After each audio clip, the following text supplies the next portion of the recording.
In this video, we'll learn how to integrate 3D geometries onto HDR environments or photographic backplates using a combination of dome light and the available matte options in the Redshift object tag. To integrate your 3D models to a photographic plate, you need a backplate or a photographic plate and a matching HDRI for that plate. I have included a photo and its matching HDRI thanks to HDRI Haven, a great resource for free HDRIs and backplates. So first, let's add a Redshift dome light.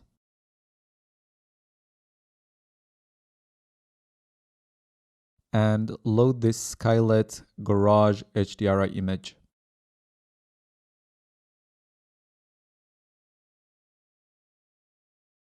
Now we can open up the render view and start IPR.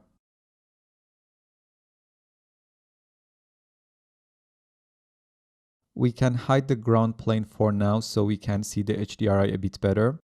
And as we are in ACES and this is an HDRI image, we need to change the color space to Scene Linear Rec 709 sRGB, as we learned. And now we need to rotate the HDRI image to match it with the backplate so the lighting will be consistent.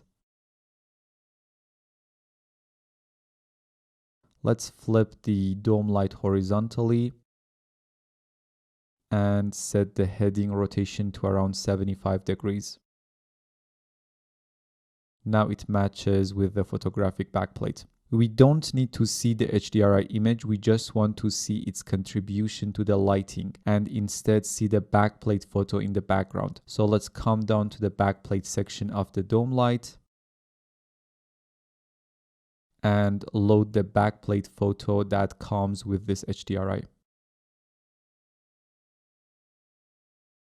The next step would be to match the camera with the photo. I've already done that. You can just move it around until it matches or use tools like Cinema 4D's camera calibrator tag to match the camera perfectly.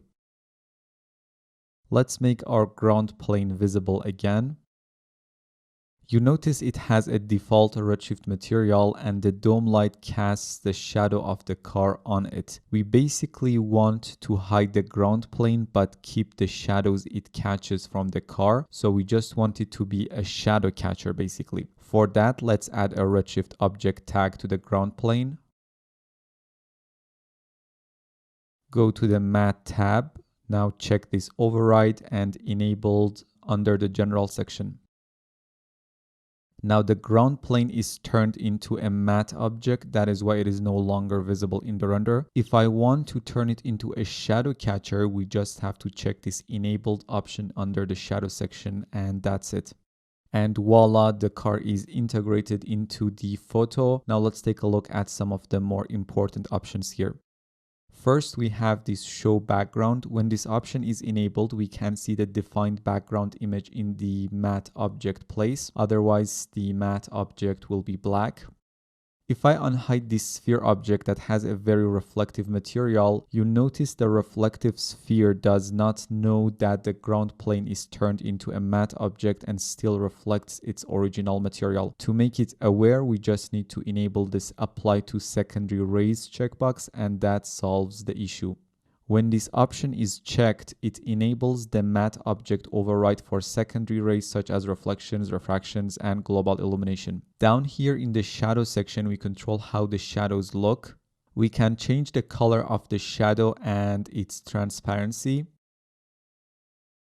And we can basically use these two options to tint the color of the shadows to match a photographic backplate or to match the shadows in a photographic backplate. We can maybe steal the shadow color using this color picker from underneath this car,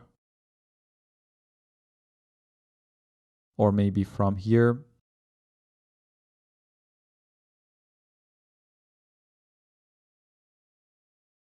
If I check the alpha channel right now in the render view, we get a solid white color. When this affect alpha option is enabled, the intensity of the matte shadows will be stored in the alpha channel and the alpha channel would contain the shadow mask. For now, let's disable it. We also have this alpha contribution scale up here. By default, it is set to 1 and therefore the matte object will contribute to the alpha channel. And when set to 0, it does not.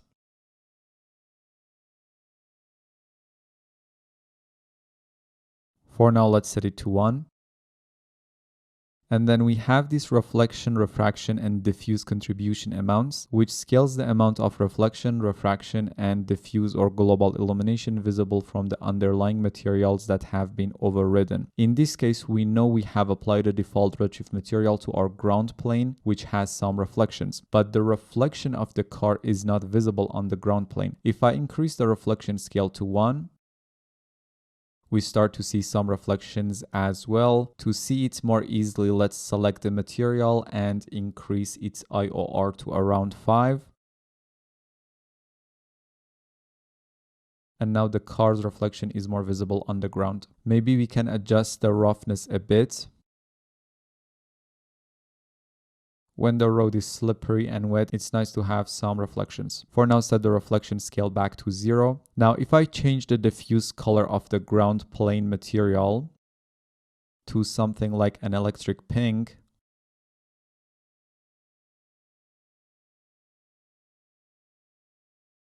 and check out the global illumination pass,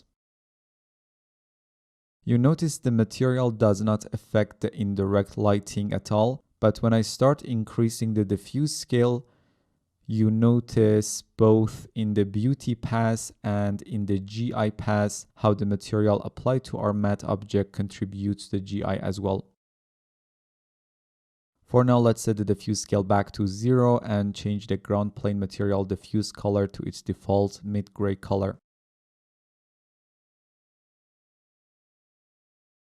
One last thing I want to talk about is this affected by matte lights option. If I turn on this pink disk area light in this extra light group, you notice it casts its shadows and the ground plane catches the shadows. But what if we want this light source to actually illuminate the matte object, which is our ground plane? First, we need to come to the object tag and enable this affected by matte lights option.